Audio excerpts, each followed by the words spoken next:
بسم الله الرحمن الرحيم. السلام عليكم ورحمة الله وبركاته. How are you, my students? I hope that you're happy and healthy and ready for today's lesson, which is expansion, the third part of the expansion. If you open your books, page 66, to the third part of the expansion, language plus. You see here this word. What is this word here? What is this word here? This is an idiom. Yes, what is an idiom? What is an idiom? We'll be focusing on idioms for this part. So, an idiom, idioms are a type of figurative language, which means they are not always meant to be taken literally. When you say something, but don't take it literally. Don't take the literal meaning. Or idioms express a particular sentiment, but they do not literally mean what the individual words themselves mean. So in other words, idioms are that you don't take the literal meaning of the words. Don't take the literal meanings of the words. So look at the pictures. What's the meaning of each idiom? So page 66 here, if you look at the pictures, what's the meaning of each idiom? The first one, set one's mind at ease. To set one mind at ease. Of course, you don't set your mind at ease literally. So this is an idiom here. So the first one, it means do something so you don't have to worry anymore about something. To do something to make you not worry about something else. Set your mind at ease. Number two, give someone a piece of your mind. To give someone a piece of your mind. When you say, I'm gonna give him a piece of my mind, are you going to give him a literal piece of your brain, of your mind, give it to him? No, of course not. So this is an idiom. So the correct meaning, to tell someone what you really think because you are angry about something.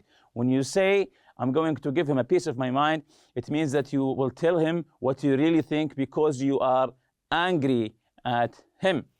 Have a lot on one's mind. When you say, I have a lot on my mind, so it means to have a lot of things to think about or worry about. Keep one's mind off something.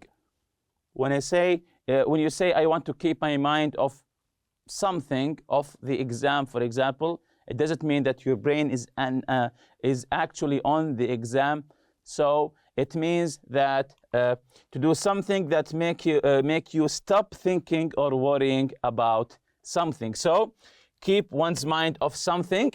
It means to do something to make yourself stop thinking or worrying about something. Keep an open mind. This is also an idiom. So what does it mean to keep an open mind? Let's see the correct answer here. To be ready to accept or consider new ideas.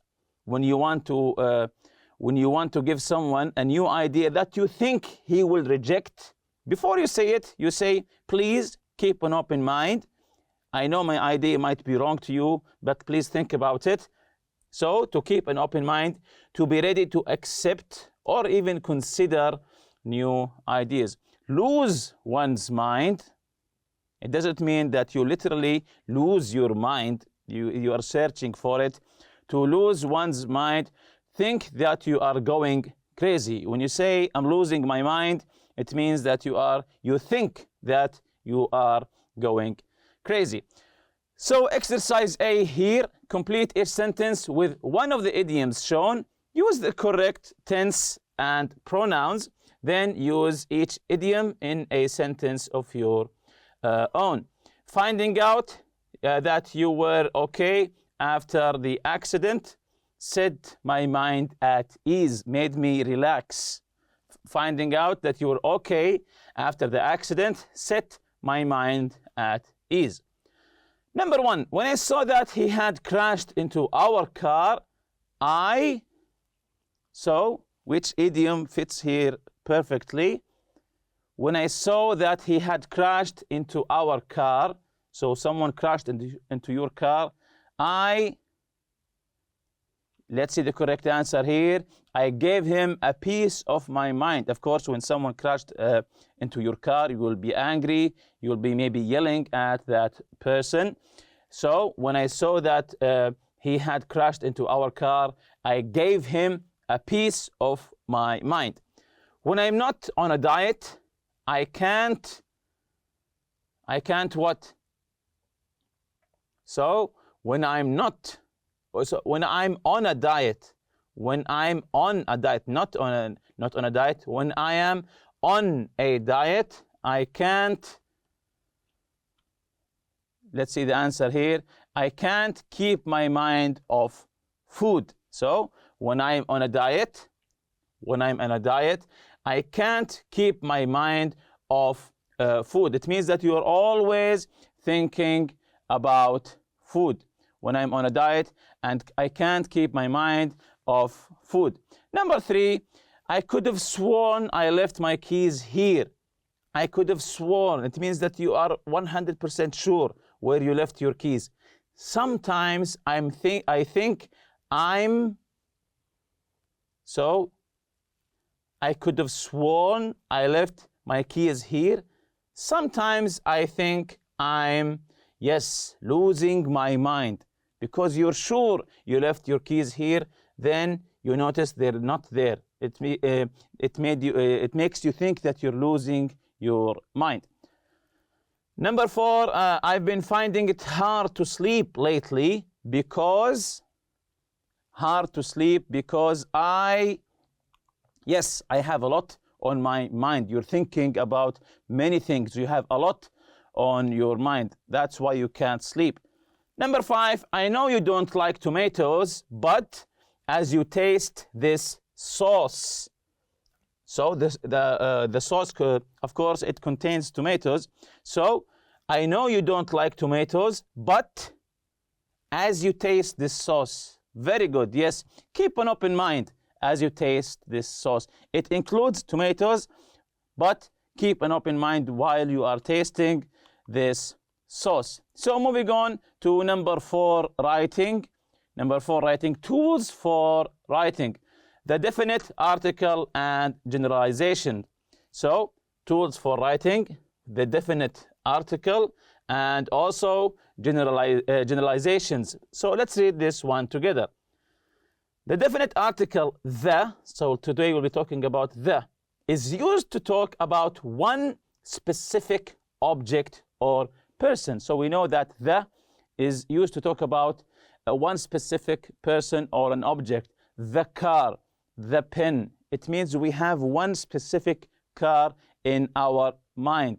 The man came. It means that we know who this man is. We have one specific man in our mind. They got the cat from the estate animal shelter. So they got the cat from the East Side Animal Shelter. So they got the cat. It means one specific cat from the East Side Animal Shelter. It means very specific shelter. However, the definite article is not used when speaking generally. When you are speaking generally, don't use the definite article the. People drink coffee to help them stay awake. People in general, not some specific people. People in general drink coffee to help them stay awake. That's we say. We don't say the people, not the people. So it's wrong to write the people. When you want to generalize, don't use the article the. Just remove it and continue with your sentence. For example, when you say the cat, or when you say cats. So when you remove the, cats in general are cute. For example, it's not like when you say the cats are here. When you, for example, you are waiting for some specific cats to get back from the vet, for example.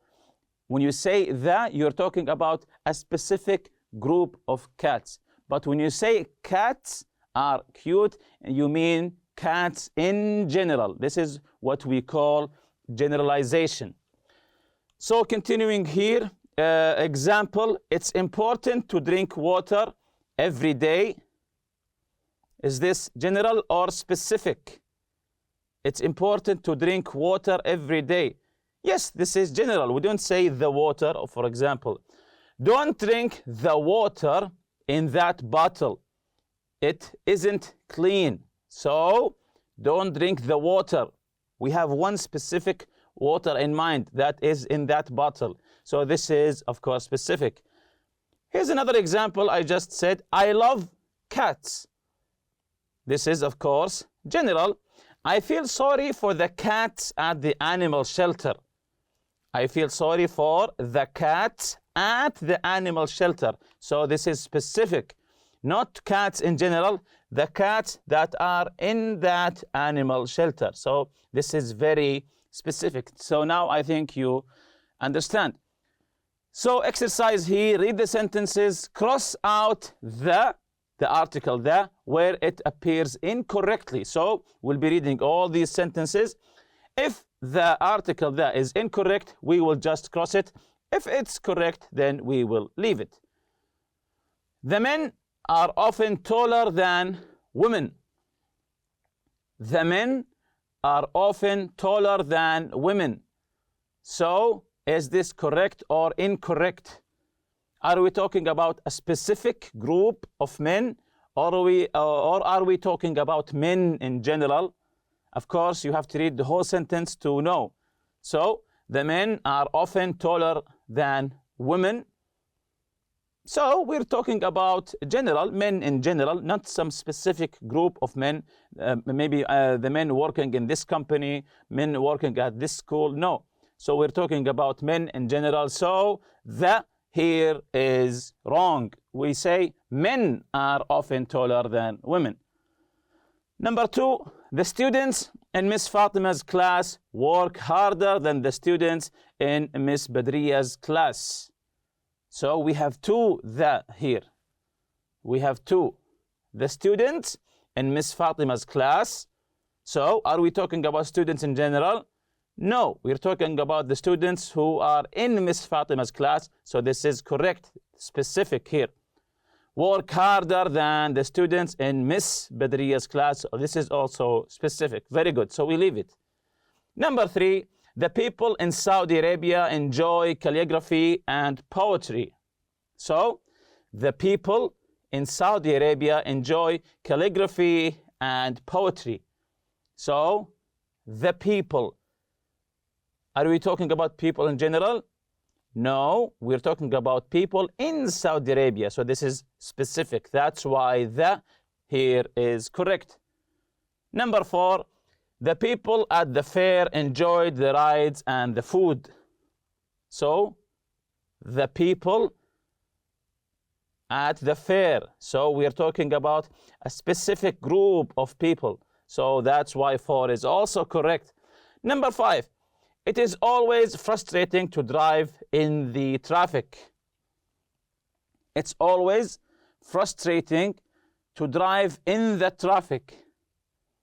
So are we talking about a specific traffic on some specific street or a specific city? No. So we're talking about traffic in general. There's nothing specific here. So number 5 is wrong.